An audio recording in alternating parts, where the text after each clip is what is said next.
உனக்கான நல்லது இனி நடக்கும்.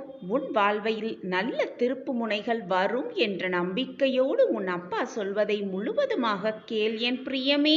நீ இதுநாள் வரைக்கும் அனுபவித்த கஷ்டங்களும் வேதனைகளும் உன்னை முழுவதுமாக நிறுத்தி விடாதபடி உன் சாயப்பாதான் உன்னை பார்த்து கொண்டிருந்தேன்.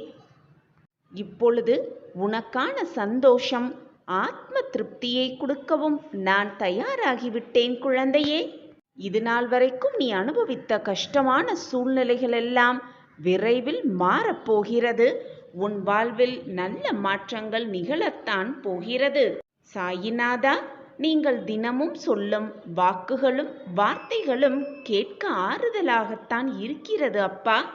ஆனால் சாயிநாதா, என் வாழ்க்கையில் எந்த மாற்றங்களும் இதுவரை நிகழ்ந்ததே இல்லை என்று நீ நினைக்கிறாயா?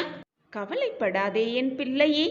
உன்னுடைய நலம் விரும்பியான நான் உனக்கு நல்லதை மட்டுமே செய்வேன், உனக்கு வேண்டியதை தருவேன் என்ற நம்பிக்கை மட்டும் உன் மனதில் இருந்தால் போதும்.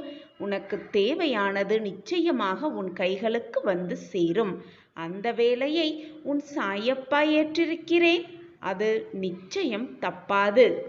இது வெறும் ஆறுதல் வார்த்தை இல்லை என் பிள்ளையே, நிச்சயமான உண்மையான வார்த்தைகள். என் வாக்கு என்றைக்கும் பொய்யாகாது.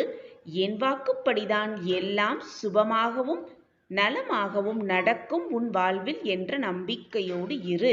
ஏற்கனவே உனக்கு நான் கொடுத்த வாக்கின்படி உன்னுடைய பிரார்த்தனை அனைத்தையும் செய்து குடிக்கப் போகிறேன், செய்து முடிக்கப் போகிறேன். நீ என்மேல் வைத்திருக்கும் நம்பிக்கையை, நல்லதை நிகழ்த்தி உனக்கு நிரூபித்து காட்டப் போகிறேன்.